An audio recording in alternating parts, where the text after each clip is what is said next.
கந்தன்மலை அது எங்கள் மலை அழுத்தம் திருத்தமாக கூற வரும் திரைப்படம் டிசம்பர் 19 முதல் உங்கள் தாமரை டிவியில். ஆர்எஸ் பாரதி வாயிலிருந்து வரதெல்லாம் வந்து விஷம்.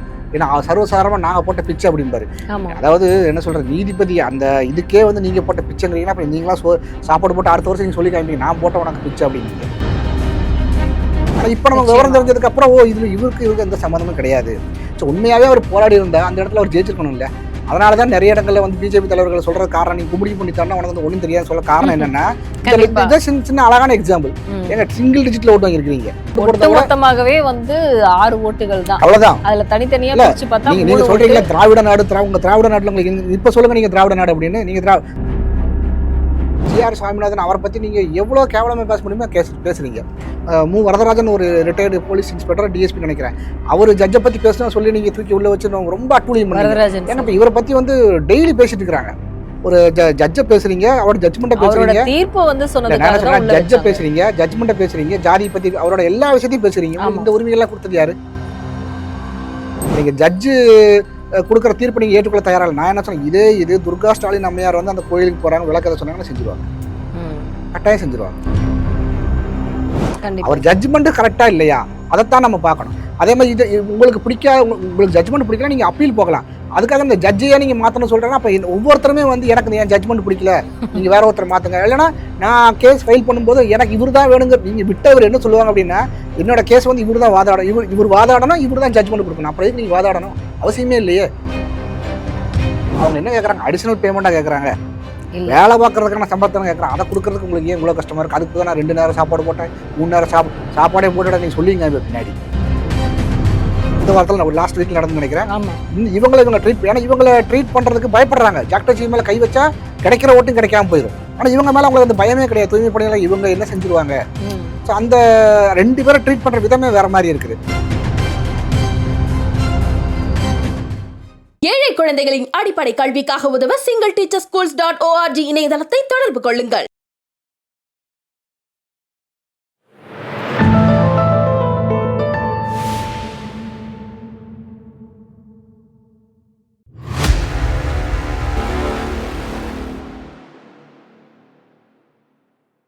தாமரை டிவி நேயர்களுக்கு அன்பான வணக்கம். இன்று நமது நேர்காணலில் சிறப்பு விருந்தினர் பாஜகவை சார்ந்த முனைவர் சிவசங்கர் அவர்கள் நம்முடன் இருந்திருக்கிறார். சார் வணக்கம். சார் இன்னைக்கு திருவண்ணாமலையில நடந்த ஒரு இளைஞரணி கூட்டத்தை பற்றி மட்டும்தான் இன்னைக்கு அனைத்து ஊடகங்களுமே பேசிட்டு இருக்கு.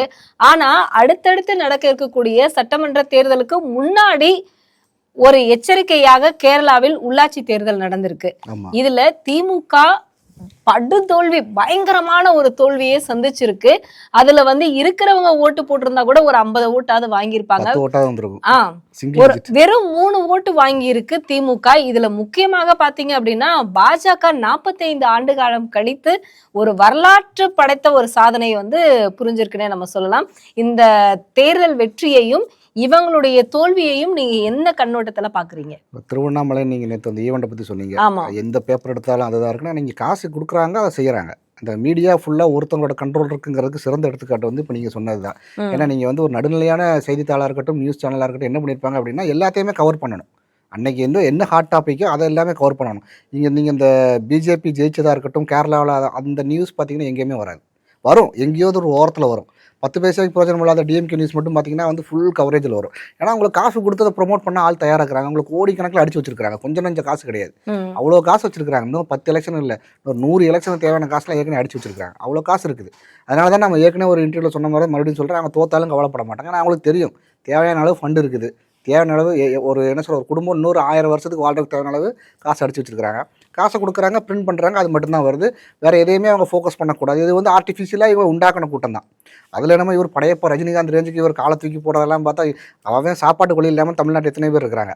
இன்றைக்கி இந்த ஆதி திராவிட நல சமூக நல விடுதிகள் பார்க்குறீங்க அப்படின்னா 2322 விடுதிகள் இருந்ததில் 1200 விடுதிகள் தான் செயல்படுது. நீங்கள் வந்து என்ன சொல்றது சாப்பாடு இல்லாம 2300ல இருந்து 1200 தான் செயல்படுதுன்னா அது எந்த லட்சணத்துல இருக்குது? அதுலயும் பாத்தீங்கன்னா அந்த செயல்படுற இதையும் அதுலயும் வந்து சரியான என்ன சொல்ற அந்த அமௌண்ட் வந்து கரெக்டா போய் சேர்றது கிடையாது. அந்த படிகள் வந்து உணவு படிகளா இருக்கட்டும், நிறைய விஷயங்களுக்கான வந்து அமௌண்ட் ஒழுங்கா போய் சேர்றது கிடையாது. நீங்க தான் வந்து சமூக அரசுங்கிறீங்க, என்னெல்லாமோ வார்த்தை ஜாலம் தான். இவங்களோட வார்த்தை ஜாலத்துல மயங்கி விழுந்தவங்க வந்து பல பேர். ஸோ அதில் விழுந்து தமிழ்நாடு ஒட்டுமொத்த தமிழ்நாடு என்ன சொல்கிற எந்திரிக்க முடியாமல் கஷ்டப்பட்டு இருக்கிறாங்க.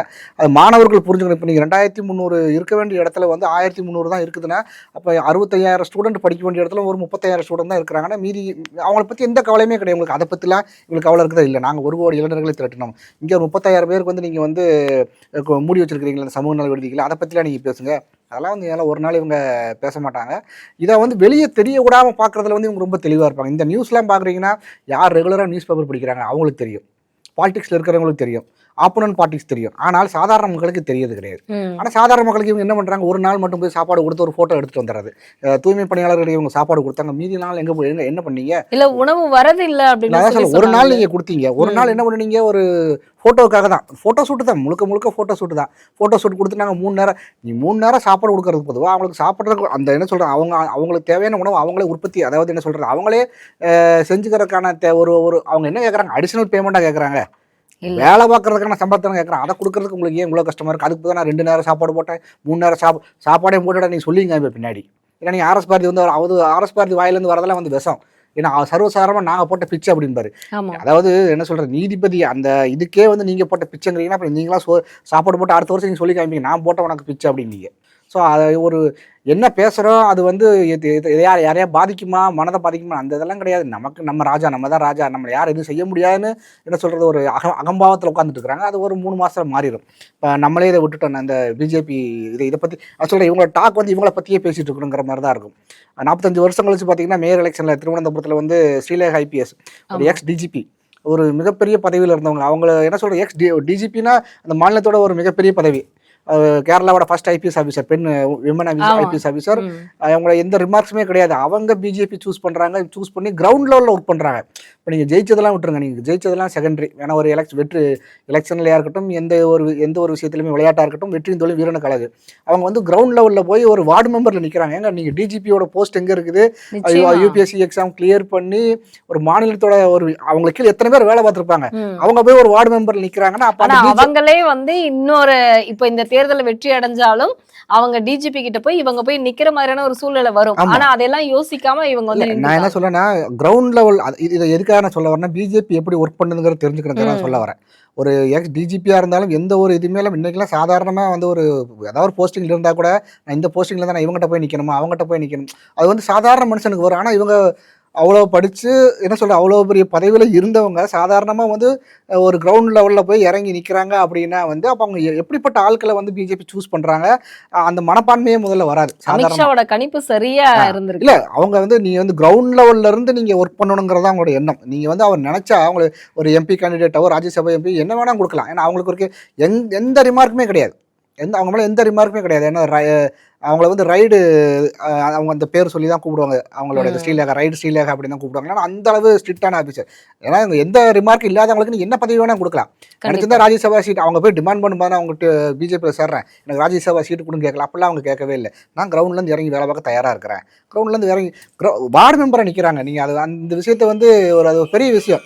அது நிறைய பேர் சாதாரணமாக எடுத்துக்கிறாங்க. இப்போ அதில் நின்று அதில் ஜெயிச்சு இப்போ இன்றைக்கி அவங்க மேயரான இப்போ அதான் வந்து அவங்க என்ன சொல்கிறாங்க, வித்தின் 45 டேஸில் இப்போ பிரைம் மினிஸ்டர் வர்றாங்க. இப்போ அந்த கேரளாவோட வளர்ச்சி இந்த இது அன்னையிலேருந்து ஆரம்பிக்குதுங்க நம்ம சொல்கிறோம். 45 வருஷம் வந்து கம்யூனிஸ்ட் கட்டி ஆண்ட கோட்டை. யாரையுமே என்ன சொல்ல அவ்வளோ சீக்கிரத்தில் வந்து அந்த கம்யூனிஸ்ட் அதை உடச்சி வரணுங்கிறது வந்து சாதாரண விஷயம் கிடையாது. அந்த மக்களும் வந்து புரிஞ்சிருக்கிறாங்க. ஏன்னா இத்தனை வருஷம் இவங்க ரூல் பண்ணியுமே எந்த சேஞ்சஸும் கொண்டு வரவே இல்லை. நீங்கள் பெரிய லெவலில் சேஞ்ச் நீங்கள் எத்தனை தடவை நீங்கள் ஏமாற்றுவீங்க? ஒரு தடவை சொல்லலாம், 2 தடவை சொல்லலாம். இப்போ இவங்கள மாதிரி தான் இந்த டிஎம்கே மாதிரி தான், உங்களுக்கு நான் அதை செஞ்சிடும் இதை செஞ்சிடுவோம் இவங்க வார்த்தையில் அள்ளி விட்டாங்க. முதல் வாக்குறுதியை கூட இன்னை வரைக்கும் நிறைவேற்றல. முதல் வாக்குறுதி உங்களுக்கு கட்டாயம் தெரிஞ்சிருக்குன்னு நினைக்கிறேன். சுயாட்சின்னு மாநில சுயாட்சிக்கான தான் முதல் வாக்குறுதி. 515 வாக்குறுதிகள், 512 மோர் தென் 500 வாக்குறுதிகள் மேனிஃபெஸ்டோவில் கொடுத்துருக்கீங்க. இல்லை நான் கேட்குறது ஒன்றே ஒன்று, முதல் வாக்குறுதி என்னாச்சு? நீங்கள் மற்ற வாக்குறுதிலாம் விட்டுருங்க, நான் திரும்ப தான் கேட்குறேன். முதல் வாக்குறுதி எப்போ கொடுக்குறீங்கன்னா, அண்ணாதுரை அவர்கள் காலத்துலேருந்து நீங்கள் ஆரம்பிச்சிட்டீங்க தனித்தமிழ்நாடுன்னு. ஏன்னா நீங்கள் 50 வருஷம் ஆச்சு, இன்னை வரைக்கும் எங்களால் ஒன்றும் பண்ண முடியவே இல்லையே. இப்போ அங்கே எப்படி 45 வருஷம் கழிச்சு ஒரு மிகப்பெரிய ஒரு மாற்றம் வந்தது, அந்த மாற்றங்களே இங்கே கட்டாயம் வரும். நீ ஒரு லெவலுக்கு மேலே வந்து யாரை ஏமாற்ற முடியாது. அதே மாதிரி பாலக்காடு நகராட்சியில் பார்த்தா தொடர்ந்து 3வது முறையாக வந்திருக்கிறாங்க.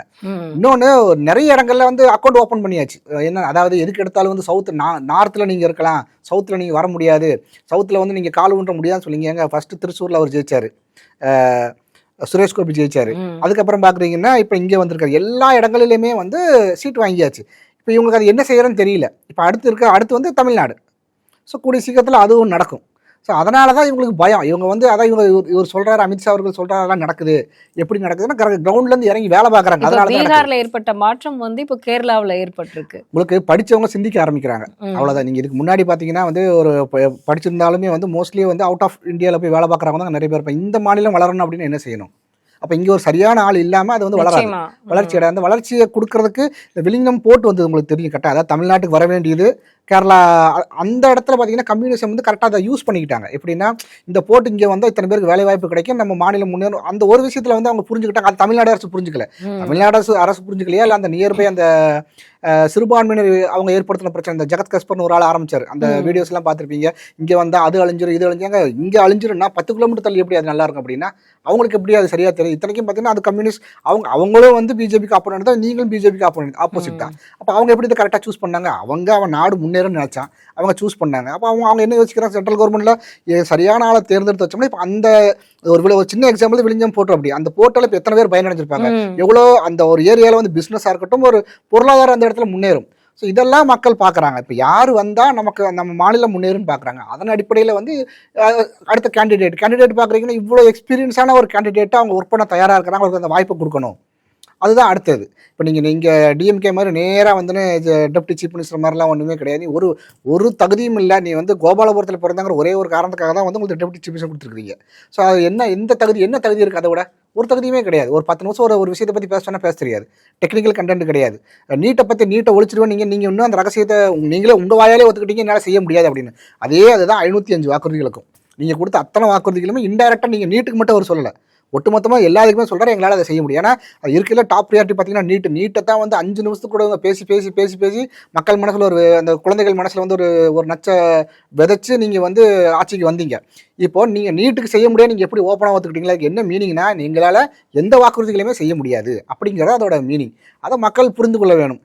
மறுபடியும் வந்து இவங்க இன்னொரு வாக்குறுதி கொண்டு வராங்கன்னா என்ன சொல்கிறது, நாங்கள் வந்து மறுபடியும் அதை செஞ்சுருவோம். ஏன்னா 4.5 வருஷத்தில் நீங்களால் எதுவுமே செய்ய முடியல.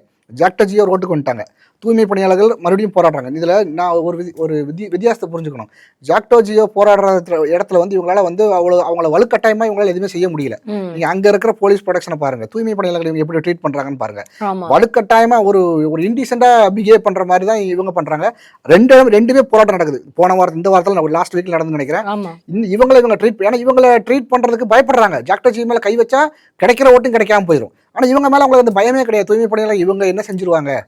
ஸோ அந்த 2 பேரை ட்ரீட் பண்ணுற விதமே வேற மாதிரி இருக்குது. ஸோ எல்லாருமே ரோட்டுக்கு வந்து போராட ஆரம்பிச்சு 4.5 இயர்ஸ் கம்ப்ளீட். இதுக்கப்புறம் நீங்கள் என்ன செஞ்சிட முடியும்?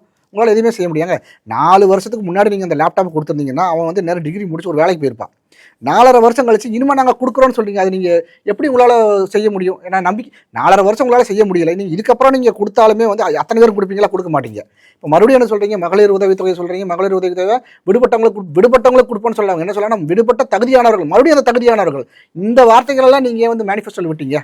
இப்போ அடுத்து நீங்கள் மேனிஃபெஸ்டோ ப்ரிப்பேர் பண்ண தானே 13 லட்சம் லேப்டாப்புகள் வந்து இப்போ வந்து ஆர்டர் கொடுத்துருக்கு. உடனடியாக ஆர்டர் கொடுத்தா டம்மி ஒரு என்ன சொல்கிறது, ஆர்டர் கொடுத்தது நீங்கள் ஃபார் எக்ஸாம்பிள் நீங்கள் பேமெண்ட் பண்ணினதுக்கப்புறம் தான் ரிலீஸ் ஆகும். இப்போ நீங்கள் ஒரு கடையில் போய் ஒரு பொருள் வாங்குறீங்க, அமேசானில் ஒரு இது பண்ணீங்கன்னா உங்கள் கார்ட்டில் தான் இருக்கும். நீங்கள் வந்து என்ன வேணால் நீங்கள் ஆட் பண்ணி வச்சுக்கலாம். நீங்கள் சொல்லிடலாம்ல நான் இத்தனை பொருள் ஆட் பண்ணி வச்சுட்டேன்னு. அதே இதுதான் இது. எப்போ உங்களுக்கு டெலிவரி வரும்? நீங்கள் கார்ட் வந்து நீங்கள் கிளியர் பண்ணி பேமெண்ட் பண்ணால் தான் வெளியே வரும். அதே இதான். நீங்கள் வந்து நாங்கள் இந்த போய் சொல்கிறதுக்கு டிஆர்பி ராஜாவுக்கு சொல்லிக் கொடுக்க வேணுமா? நீங்கள் வந்து இங்கே இந்த ரோட்டில் யாராவது நீட்டாக கோட் சூட் போட்டு நடந்து போயிட்டு வந்தால் கூட அவர் கூட்டிகிட்டு போய் இவர் தான் வந்து 10 லட்சம் இன்வெஸ்ட் பண்ணுறாரு, 20 லட்சம் இன்வெஸ்ட் பண்ணுறாரு, 1 கோடி இன்வெஸ்ட் பண்ணுறாரு கூட்டிகிட்டு வந்துடுவாங்க. ஸோ இவங்களுக்கு பில்லு வாங்குறதுலாம் ஒரு பெரிய விஷயமே கிடையாது. இவங்க தாய்வானா எங்கேயோ ஒரு கண்ட்ரி போயிட்டு இந்த கம்பெனியோட நான் டைப் பண்ணியிருக்கோம், ஒரு பேச்சுக்கு ஒரு டைப் பண்ணிவிட்டு நாங்கள் வந்து பேசிட்டு வந்துட்டோம்.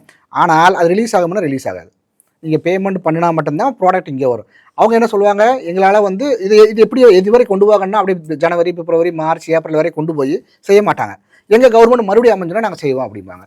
ஸோ ஏமாத்துற வேலை தான் அது. வந்து விதவிதமாக ஏமாத்துறதால இது ஒரு ஏமாற்று வேலை. அதெல்லாம் வந்து அவங்களுக்கு கைவந்த கலை. ஏன்னா வந்து அந்த கம்பெனி டிஆர்பி ராஜாவோட மறுபடியும் நான் சொல்ல காரணம்னா, அந்த கம்பெனி வந்து சொல்கிறாங்க இது இந்த இன்வெஸ்ட்மெண்ட் நாங்கள் பண்ண வரல, ஒரு ஃபார்மாலிட்டிக்காக தான் பேச வந்ததையே. ஆமாம் இன்வெஸ்ட் பண்ணாங்க, அது ஒரு வேறு கம்பெனி, இது ஒரு வேறு கம்பெனி, அவ்வளோ அசால்ட்டாக பேசுகிறாரு அப்படின்னா இதெல்லாம் அவங்களுக்கு பொய் சொல்கிறதெல்லாம் வந்து ஒரு பெரிய விஷயமே கிடையாது. அதெல்லாம் அவங்க வந்து சர்வசாதாரணமாக பேசுவாங்க. திமுகவும் சரி அதிமுகவும் சரி இந்த உள்ளாட்சி தேர்தலில் வந்து இந்த அளவுக்கு வந்து தோல்வி அடைஞ்சிருக்கு. திமுக அது இன்னொரு முக்கியமான விஷயத்தை பேச மறந்துட்டோம். வைக்கத்தில் வந்து 6 ஓட்டம் 3 ஓட்டம் வாங்கியிருக்கிறாங்க. ஆமா இவங்க அந்த 6 ஓட்டு தான். ஆக்சுவலி அந்த ராமசாமி நாயக்கரோட ஹிஸ்ட்ரிலாம் எடுத்து பார்த்தீங்கன்னா அவர் வந்து பெருசா ஒன்றும் சாதிக்கல. அந்த நேரத்தில் வந்து ராமசாமி நாயக்கர் வந்து இங்க வந்து காங்கிரஸோட தலைவராக இருந்தார். அதன் காரணமாக தான் அவர் அந்த ஈவெண்ட் நடக்குது. அந்த ஈவெண்ட்டை போய் இவர் ஒரு பார்ட்டிசிபேஷனாக தான் போயிருக்கிறாரு. அதை வந்து இவங்க வைக்கம் வீரர்னு எல்லாத்தையும் எழுதி புத்தகத்தில் கொண்டு வந்து இப்போ நீங்கள் படிக்கிறவங்க குழந்தைகளுக்கு என்ன தெரியும், பெருசாக ஒன்றும் தெரியாது. அந்த வரலாறை நீங்கள் திணிக்கிறீங்க. அங்கே உண்மையான வரலாறு எடுத்து பார்த்தீங்கன்னா அவருக்கு அங்கே ரோலே கிடையாது. நீங்கள் இங்கே காங்கிரஸ் பிரசிடெண்ட்டாக இருக்கிறீங்க, நீங்கள் போகிறீங்க, அதை அந்த ஈவெண்ட் அட்டன் பண்ணிட்டு வரீங்க, அவ்வளோதான். இப்போ அந்த இடத்துல போய் நீங்கள் மணிமண்டபம் கட்டுற மாதிரி நீங்கள் கவர்மெண்ட் வந்து இன்வெஸ்ட் பண்ணுது. இந்த கவர்மெண்ட் பேமெண்ட்லாம் இந்த என்ன சொல்ற நிதி உதவிலாம் கொடுத்துக்கிறாங்க. நிதி உதவி கொடுத்துமே நீங்கள் 6 ஓட்டு வாங்கியிருக்கீங்கன்னா என்ன லட்சணத்தில் இருக்கிறீங்க மக்களுக்கு தெளிவாக தெரியும். நீங்கள் எப்பேற்பட்ட ஏமாற்று பேர்வழிங்கிறது ஒட்டு மொத்தமாக தெரியும். நான் என்ன சொல்லேன்னா, அந்த 6 பேர் ஓட்டு போட்டுக்கிறாங்கன்னா அப்போ என்ன சொல்கிறது, ஒரு அதில் வேலை பார்த்தவங்க ஓட்டு போடுறத கூட 50 பேர் வந்திருக்கும்.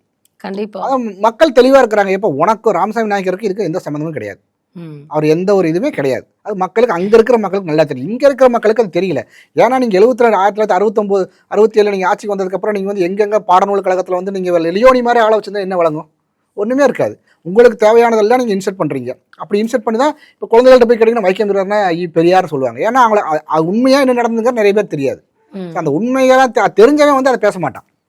அதுக்கு இவருக்கு சம்மந்தம் இல்லைங்கிறத வந்து புத்தகத்தை எடுத்து படித்தா தான் தெரியும். ஆனால் உங்கள் பாடநூல் கழகம் உங்கள் கண்ட்ரோலில் இருக்குது. இப்போ நீங்கள் என்ன அதில் ஆட் பண்ணுறீங்களோ அதுதான் வரும். குழந்தைகளுக்கு என்ன சொல்லிக் கொடுக்குறாங்களோ அதை தான் வந்து அவங்க மனசில் இருக்கும். நான் படிக்கும்போதே வந்து வைக்கம் வீரர் பெரியாருங்கிற மாதிரி தான் புத்தகத்தில் வந்து இப்போ எனக்கு என்ன தெரியும், அந்த வயசில் எதுவும் தெரியாது. ஆனால் இப்போ நம்ம விவரம் தெரிஞ்சதுக்கப்புறம் இவருக்கு எந்த சம்மந்தமும் கிடையாது. ஸோ உண்மையாகவே அவர் போராடி இருந்தால் அந்த இடத்துல அவர் ஜெயிச்சிருக்கணும் இல்லை. அதனால தான் நிறைய இடங்களில் வந்து பிஜேபி தலைவர்கள் சொல்கிற காரணம், நீங்கள் கும்பிடி பண்ணித்தானா உனக்கு வந்து ஒன்றும் தெரியாது சொல்ல காரணம் என்னென்னா, இந்த சின்ன அழகான எக்ஸாம்பிள். ஏங்க சிங்கிள் டிஜிட்டில் ஓட்டு வாங்கியிருக்கிறீங்க. அந்த நீங்க நிதி உதவி கொடுத்த அத்தனை அந்த இடத்துல வேலை பார்த்தா ஓட்டு போடுறது மொத்தமாகவே வந்து 6 ஓட்டுகள் தான். அவ்வளவுதான். அதுல தனித்தனியா பிரிச்சு பார்த்தா நீங்க சொல்றீங்க திராவிட நாடு, உங்க திராவிட நாட்டுல உங்களுக்கு இப்ப சொல்லுங்க நீங்க திராவிட நாடு அப்படின்னு. நீங்க கும்முடி புண்டி பண்ண உன யாருமே தெரியாதுன்னு சொல்ற காரணம் இப்போ இதை தெரியக்கூடாது அப்படிங்கிறதுக்காக தான் இந்த திருவண்ணாமலையை வந்து அதுவும் வந்து ஏவாவேலு சொன்ன மாதிரி வந்து கருப்பு துணி போட்டுட்டு வந்து இவருதான் அடுத்த பெரியார் அப்படின்னு உதயநிதியை பெருமையாக பேசினாரு. ஆனா அவங்க வந்து கேரளாவில் வந்து அவங்களுடைய வெற்றி இந்த அளவுக்கு கேவலமாக இருக்கு அப்படிங்கறது வந்து இப்ப வரைக்குமே அவங்க சொல்லவே. அதான் சொல்றேன், நீங்க வந்து மீடியா வெளிச்சம் தான். நீங்க வந்து எதை நீங்க இன்னைக்கு பேப்பர் அத பத்தி எந்த ஒரு இதுலயுமே இது கொஞ்சம் ரிவர்சல் நினைச்சு பாருங்க. இவங்களுக்கு பிடிக்காத கட்சி அங்க 6 ஓட்டு வாங்கியிருந்தா, இதே பிஜேபி அங்க 6 ஓட்டு வாங்கியிருந்தா 5 நிமிஷத்துக்கு கூட சன் நியூஸ்ல வந்து உங்களுக்கு வந்துகிட்டே இருக்கும். அந்த பிஜேபியை வந்து அது எவ்வளவு கேவலப்படுத்த முடியுமோ அதுல வந்து ஒரு 5 நிமிஷம் இல்ல அடுத்தடுத்து வந்துகிட்டே தான் இருக்கும். ஆனா இது அவங்களுக்கு இப்ப வாய் திறக்க முடியாது இல்லை. இப்போ வந்து கலைஞர் டிவி ஓப்பன் பண்ணி பார்த்தா மாநாடு மயில நிகழ்ச்சி தான் ஓடிட்டு இருக்கும். அந்த லட்சணத்துல இவங்களோட என்ன சொல்ற நடுநிலைமைங்கிற வார்த்தைகளுக்கு வந்து உங்களுக்கு எந்த ஒரு இடத்துல தகுதியே கிடையாது. உங்களுக்குலாம் என்ன சொல்லி அதை மறைக்கிறதுக்கான இந்த ஈவெண்ட் நடக்குது. அது இவங்க காசை கட்டி இவங்க ப்ரொமோட் பண்ணுறாங்க. ப்ரொமோஷன் நீங்கள் வந்து அமேசானில் பே பண்ணால் கூட, அமேசானாக இருக்கட்டும் ட்விட்டராக இருக்கட்டும், நீங்கள் காசு கொடுத்தா எவ்வளோ வேணால் பே பண்ணலாம். செந்தில் பாலாஜி 17 கோடியோ 18 கோடியோ பெண் நிறுவனத்துக்கு பே பண்ணி இந்த கரூர் இன்சிடென்ட்காக பே பண்ணிங்க. உங்கள்கிட்ட காசு இருக்குது. நான் தான் சொல்கிறேன், உங்கள்கிட்ட வந்து அளவுக்கு மீறி காசு இருக்குது. நீங்கள் காசை கொடுத்தா என்ன வேணால் பப்ளிஷ் பண்ணலாங்கிற லட்சணத்தில் தான் எல்லா ஊடகங்களும் இருக்குது. யாருக்குமே நடுநிலைமைங்கிறதே கிடையாது. உண்மையாக யார் ஜெயிச்சிருக்கிறாங்க, அந்த நீங்கள் மற்றவங்களை விடுங்க, அந்த கேண்டிடேட் நல்லவங்களா சிறந்தவங்களா, அந்த கேண்டிடேட் ஜெயிச்சிருக்காங்களா, அதை நீங்கள் எங்கேயே ப்ரொமோட் பண்ணுறீங்களா? கிடையாது. நீங்கள் ப்ரொமோட் பண்ணுங்கிற அவசியம் கிடையாது. மக்கள் வந்து புரிஞ்சுக்கிட்டாங்க. ஸோ அதை அந்த நடுநிலைமையாக இருக்கிற பத்திரிகைகள் அதை எடுத்து கட்டாயம் வந்து என்ன சொல்கிறது, அடுத்த லெவலுக்கு என்ன சொல்கிறது, இதை மாதிரி ஒரு சரியான தேர்வு செய்யணுங்கிறத வந்து சொல்லுவாங்க. ஆனால் நீங்கள் அதுக்கு இடம் கொடுக்காம உங்களோட நியூஸையே திரும்ப போடணும். காசை கட்டி உங்கள் கண்ட்ரோலில் யாரெல்லாம் இருக்கிறாங்களோ அவங்களெல்லாம் கைக்குள்ளே வச்சுக்கிட்டு நீங்கள் எல்லா வேலையும் பார்த்துட்டு இருக்கீங்க. எவ்வளோ நாள் பார்ப்பீங்க? எத்தனை நாள் உங்களால் கொண்டு போக முடியும்? ரொம்ப நாள்லாம் கொண்டு போக முடியாது. சார், உங்களுக்கு கண்டிப்பாவே தெரிஞ்சிருக்கும், திருப்பரங்குன்ற விவகாரத்தை வந்து கண்டிப்பா நீங்க கேள்விப்பட்டிருப்பீங்க. அது மட்டும் இல்லாம மயிலாடும்பாறையில, அதாவது குமரி மாவட்டத்துல சிமிலரா 3 இன்சிடென்ட் இருக்குது. ஜிஆர் சாமிநாதன் அவரோட அது வந்து 3 தீர்ப்புகளுமே இன்னை வரைக்கும் அது வந்து நிறைவேற்றப்படவே இல்லை. ஆமா, ஏன்னா கோர்ட் அவமதிப்பு வழக்குல வந்து திமுக மேல வந்து ஏன்னா உச்சநீதிமன்றம் இந்த வழக்கை வந்து இன்னும் கையில எடுக்கவே இல்லை. எடுத்தாங்கன்னா திமுகவுக்கு வந்து பெரிய அடி இருக்கு அப்படின்னு ஒரு தகவல் இருக்கு. அது மட்டும் இல்லாம இந்த மயிலாடும்பாறையில ஏற்கனவே வந்து முருகனும் வேண்டாம் சிலுவையும் வேண்டாம், அரசோட நிலத்துல வந்து முதல்ல 2யுமே எடுங்க அப்படின்னு சொல்லிட்டு வந்து கோர்ட் வந்து தீர்ப்பு சொல்லியிருக்கு. இன்னைக்கு வந்து திருப்பரங்குன்ற விவகாரத்திலயுமே வந்து அது வந்து சர்வே கல்லு தான் அப்படின்னு சொல்லிட்டு ஒரு சிலர், அதாவது வந்து ராசா அவர்களுடைய கருத்துக்கள் வந்து நீங்க கண்டிப்பா ராசா அறிவியலா ராசா தான். ஏன்னா உங்களுக்கு வந்து நீங்க வந்து ஒரு அஜெண்டாவை கையில் எடுத்துக்கிட்டு அந்த அஜெண்டாவை நீங்க ப்ரொமோட் பண்ணி கொண்டு போறீங்க. 1980s வந்து தொல்லியல் துறை சம்பந்தமா ஒரு நூல் வந்திருக்குது. அந்த நூல்ல பார்த்துருப்பீங்க, அது கிளியரா போட்டிருக்குது. ஆமா. நீங்க வந்து அது தீபத்தூணா அது தீபத்தூணா அந்த எல்லைக்கல்லாங்கிறதே வந்து உங்களுக்கு தெரிஞ்சு அதை புரிஞ்சு கொள்ள என்ன சொல்றது, இந்த பேசிக் நாலேஜ் கூட இல்லாத அளவு லட்சணத்துல தான் வந்து திமுக இருக்க அத்தனை பேருமே இருக்கிறாங்க. இன்னொன்னு, அவங்களுக்கு அது தீபத்தூணா இருந்தாலுமே அவங்க ஸ்டாண்ட் என்ன ஸ்டாண்ட் எடுக்கிறாங்கன்னா, இது தீபம் ஏற்றக்கூடாது, அந்த ஸ்டாண்டை எடுத்துட்டு தான் தகுந்த மாதிரி எல்லாத்தையும் கட்டமைக்கிறாங்க.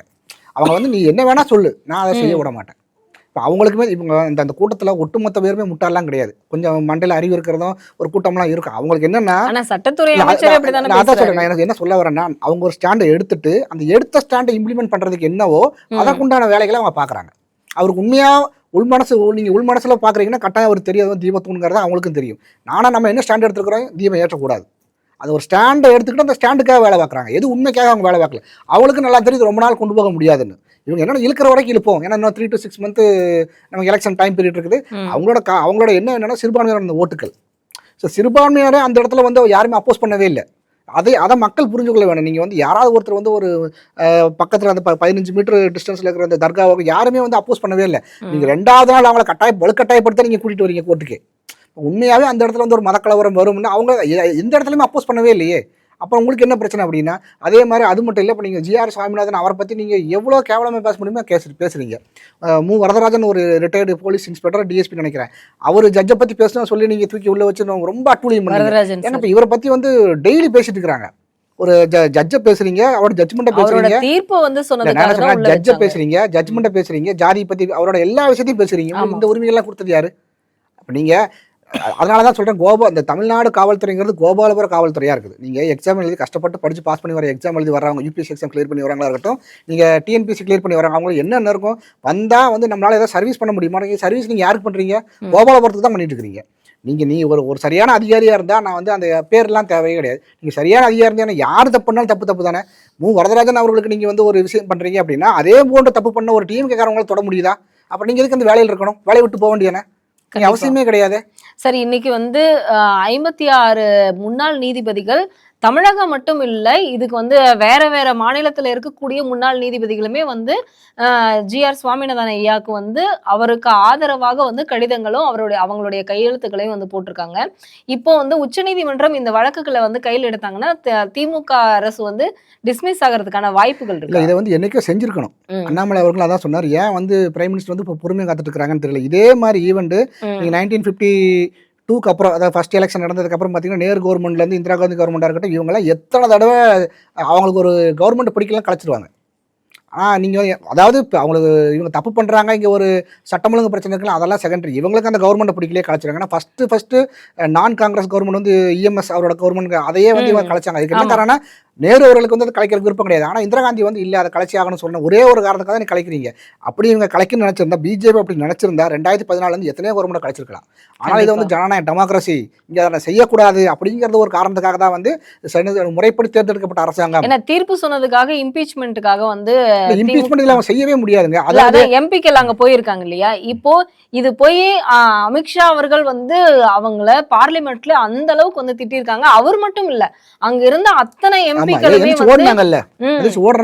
எம்பிக்களுமே வந்து ஒரு நீதிபதியை வந்து இந்த அளவுக்கு வந்து நீங்க வந்து பேசலாமா, இந்த அளவுக்கு வந்து தீர்ப்பு சொல்றதுக்காக உங்களுக்கு சாதகமா கொடுக்கறதா வந்து தீர்ப்பு அப்படின்னா, அப்போ நீங்க இவங்க என்ன சொல்றாங்கன்னா, நாங்க கோபாலபுரத்துல நாங்க ஒரு லிஸ்ட் கொடுக்குறோம், இவங்க நீங்க நீதிபதியா போடணும், அவங்க எங்களுக்கு சாதகமாக கொடுப்பாங்க, அதை மட்டும் தான் ஏற்றுக்கொள்ள மாதிரிலாம் இருக்குது. அப்போ இப்போ எனக்கு ஒரு தீர்ப்பு வருது, எனக்கு அது பிடிக்கல அப்படிங்கிறதுக்காக வந்து எனக்கு இந்த ஜட்ஜு பிடிக்கலன்னு சொல்ல முடியுமா? இவங்க சொல்றது அப்படி தான் இருக்குது. நீ எனக்கு சாதகமாக கொடுத்தா மட்டும் தான் நீ வந்து ஜட்ஜு.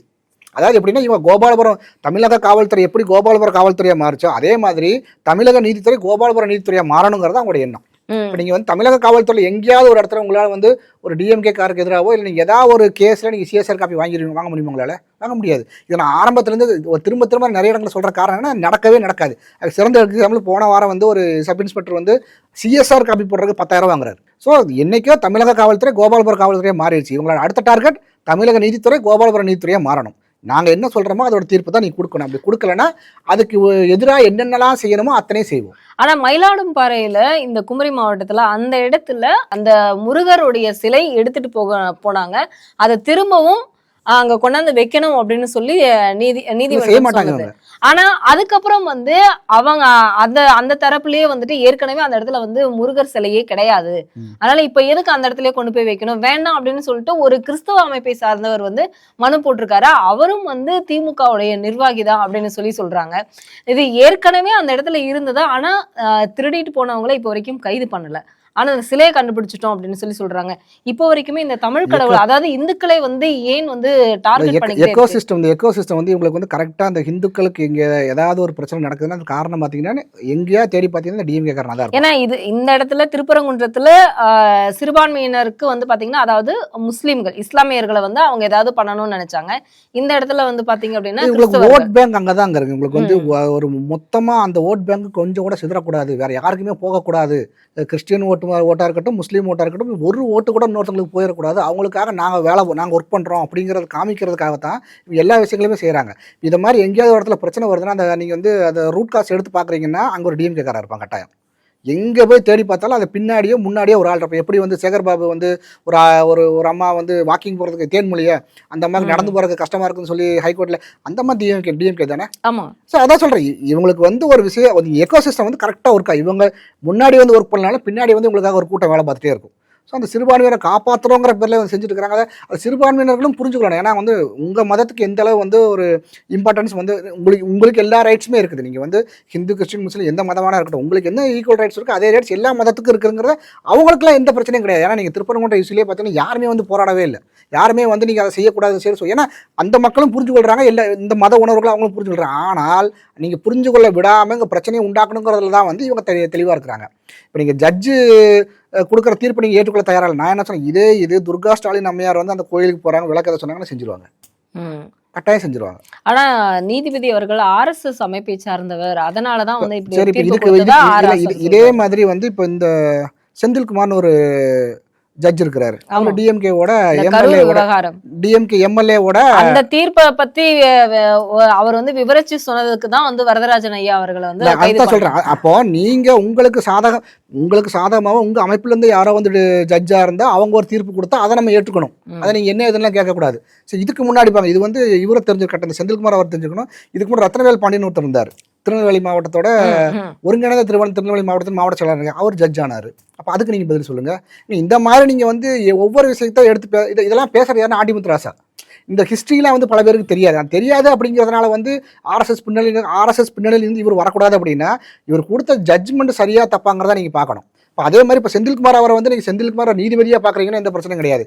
அவர் டிஎம்கே பாரம்பரியத்தை சார்ந்தவர். அப்படி அவங்க அம்மா டிஎம்கேல எம்எல்ஏ இருந்தாங்கன்னா இப்போ அதை வச்சு நம்ம எல்லாம் பேச முடியுமா? பேசக்கூடாது. அவர் கொடுத்த ஜட்ஜ்மெண்ட் சரியா தப்பான்னு தான் பார்க்கணும். இதுக்கு முன்னாடி ரத்னவேல் பாண்டியனா இருக்கட்டும், இதே மாதிரி போனீங்கன்னா எத்தனையோ பேர் வந்து அரசியல் இருந்து ஜட்ஜாக இருக்கு. அதாவது மறுபடியும் வந்து கிருஷ்ணய்யர்னு ஒரு சிறந்த எக்ஸாம்பிள் பார்த்தீங்கன்னா பெஸ்ட் ஜட்ஜ் வந்து கிருஷ்ணய்யர், கேரளாவை சேர்ந்தவர். அவர் வந்து இண்டிபெண்டன்ட் கேண்டிடேட்டாக வந்து நிற்கிறாரு 1952. அதுக்கப்புறம் 1957 இண்டிபெண்டன்ட் கேண்டிடேட்டாக நின்று ஜெயிச்சு கம்யூனிஸ்ட் இதில் வந்து அவர் மினிஸ்டர் ஆகிறார். லா மினிஸ்டர் அவர் தான். லா மினிஸ்டர், ஹோம் மினிஸ்டர் கூட அவராக தான் இருந்தார். லா மினிஸ்டர், ஹோம் மினிஸ்டர், இந்த எஜுகேஷன் அவர் தான் பார்க்குறாருன்னு நினைக்கிறேன். ஸோ அதுக்கப்புறம் என்ன ஆகுதுன்னா 1915, அதை தான் நான் சொல்ல வந்து இந்திரா காந்தி அம்மையார் கலைச்ச கவர்மெண்ட் வந்து ஃபர்ஸ்ட் நான் காங்கிரஸ் கவர்மெண்ட் வந்து 1957 to 59 இஎம்எஸ் அவரோட இதில் தலைமையில் அந்த கம்யூனிஸ்ட் தான். அதை வந்து கட்சியை இந்த ஆட்சியை கலைச்சிட்றாங்க. கலைச்சதுக்கப்புறம் மறுபடியும் வந்து வக்கீல் தொழிலை தொடர்றாரு. அவர் வக்கீல் தொழிலை தொடர்ந்ததுக்கப்புறம் 67, 69 மறுபடியும் வந்து அவர் எம்எல்ஏ ஆகிறாரு. அதுக்கப்புறமா வந்து இவர் வக்கீல் தொழிலுக்கு போகும்போது மறுபடியும் அவர் ஜட்ஜ் ஆகிறாரு, ஹைகோர்ட் ஜட்ஜ் ஆகிறாரு, சுப்ரீம் கோர்ட் ஜட்ஜ். இவர் எங்கேயாவது இடத்துல இருந்து ஒரு கம்யூனிஸ்ட்ல, இவர் வந்து கம்யூனிஸ்ட் பார்ட்டில இல்லை, இது கம்யூனிஸ்டோட ஒர்க் பண்ணியிருக்கிறாரு, கம்யூனிஸ்ட் கவர்மெண்ட்ல ஒரு மினிஸ்டர் இருந்துக்கிறாரு. யாராவது ஒருத்தர் வந்து இவர் கம்யூனிஸ்டுக்காக வந்து ஒர்க் பண்ணாங்க அப்படி யாராவது சொல்லியிருக்கிறாங்களா? யாருமே சொல்லலை. அவர் கொடுத்த ஜட்ஜ்மெண்ட் கரெக்டாக இருக்கா, இது அப்படி தான் பார்க்கணும். இந்த ஹிஸ்ட்ரியெல்லாம் இவங்க 1952 இவங்க இப்போ பேசுகிறாங்கல்ல, 52 வரைக்கும் உள்ள நீங்கள் ஹிஸ்ட்ரியெல்லாம் எடுத்து பார்க்கணும். எத்தனையோ பேர் இருந்திருக்கிறாங்க. இது வந்து நம்ம ஒரு எடுத்துக்காட்டு தான் நம்ம சொல்கிறோம். செந்தில்குமாராக இருக்கட்டும், ரத்னவேல் பாண்டியனாக இருக்கட்டும், அதே மாதிரி ஒரு கிருஷ்ணய்யராக இருக்கட்டும், இதை மாதிரி நம்ம எத்தனையோ பேர் நம்மளால் சொல்ல முடியும். அதே மாதிரி இவங்க காங்கிரஸ் கவர்மெண்ட்லேயே பார்த்தீங்கன்னா ஜட்ஜாக இருந்து ரிட்டையர் ஆனாங்க. நீங்கள் ராஜ்யசபை எம்பி எத்தனை பேர் கொடுத்துருக்கீங்களே, அப்போ நீங்கள் வந்து உங்களுக்கு சாதகமாக கொடுத்தாங்க அப்படிங்கிறக்காக நீங்கள் ராஜ்யசபை சீட் கொடுத்தான்னு யாராவது சொல்கிறாங்கல்ல. இந்த குற்றச்சாட்டுகளை பார்த்தீங்கன்னா வந்து பிஜேபியோ இதனால் அலையன்ஸ் கவர்மெண்ட்ஸ் இது எப்பவுமே சொல்லவே சொல்லாது. ஏன்னா அது வந்து ஒரு டெமோக்ரஸியில் வந்து எல்லா வாய்ப்புகளுமே இருக்குது, அதை சொல்லவும் கூடாது. ஆனாலும் இது சின்ன சின்ன விஷயங்களை ஊதி பெருசாகிறது யாருன்னா வந்து டிஎம்கே. ஏன்னா இங்கே இருக்கிற மக்களுக்கு, இந்த சாதாரண மக்களுக்கு இப்போ இந்த ஒரு பொலிட்டிக்கல் நாலேஜ் இருக்காது. ஆண்டிமுத்து ராசா கையில் மைக்கை கொடுத்தனே வந்து வாய்க்கிலேயே பேசுகிறேன்னா ஓ இது கரெக்டாக இருக்குமோ அவங்க இதெல்லாம் பார்க்க மாட்டாங்க. அப்போ இந்த இவர் வந்து இந்த காஸ்ட்டை சார்ந்தவர், அப்போ இவர் இதுக்காக தான் கொடுத்துட்டு போகிறோம். இவங்க வந்து மேலோட்டமாக மக்கள் மனசில் ஒரு நஞ்சை விதைக்கிறாங்க. இதே மாதிரி நீங்கள் எல்லா ஹிஸ்டரியும் எடுத்து நீங்கள் ஒருத்தர் சொல்லி கொடுக்குறாங்க அப்படின்னா அப்போ அவங்க புரிஞ்சு கொள்வாங்க. ஆனால் அந்த புரிந்து கொள்றதுக்கான சமயம் கிடையாது, அந்த நேரம் கிடையாது. ஒவ்வொருத்தரும் ஒவ்வொரு வேலையில் இருக்கிறாங்க. அதனால தான் நான் இன்னொரு விஷயத்தை திரும்ப திரும்ப சொல்ல காரணம், சாதாரண மக்களுக்கு வந்து பேசிக் பாலிடிக்ஸ் தெரியணும். இந்த ஹிஸ்டரியை தெரிஞ்சவங்க கட்டாயம் அதை பேச மாட்டாங்க. அவர் ஜட்ஜ்மெண்ட் கரெக்டாக இல்லையா அதைத்தான் நம்ம பார்க்கணும். அதே மாதிரி இது உங்களுக்கு பிடிக்காத, உங்களுக்கு ஜட்ஜ்மெண்ட் பிடிக்கல, நீங்கள் அப்பீல் போகலாம். அதுக்காக இந்த ஜட்ஜையே நீங்கள் மாற்றணும்னு சொல்கிறேன்னா அப்போ ஒவ்வொருத்தருமே வந்து எனக்கு என் ஜட்ஜ்மெண்ட் பிடிக்கல, நீங்கள் வேற ஒருத்தர் மாற்றுங்க. இல்லைன்னா நான் கேஸ் ஃபைல் பண்ணும்போது எனக்கு இவர் தான் வேணுங்க, நீங்கள் விட்டவர் என்ன சொல்லுவாங்க அப்படின்னா, என்னோட கேஸ் வந்து இவர் தான் வாதாடணும், இவர் வாதாடணும், இவர் தான் ஜட்ஜ்மெண்ட் கொடுக்கணும். அப்புறம் எதுக்கு நீங்கள் வாதாடணும்? அவசியமே இல்லையே. இவங்களோட என்னென்ன கோபாலபுரம் காவல்துறை, இப்போ கோபாலபுரம் நீதித்துறையாக மாறுறதுக்கான வேலைகளை தான் அவங்க பார்த்துட்டு இருக்கிறாங்க.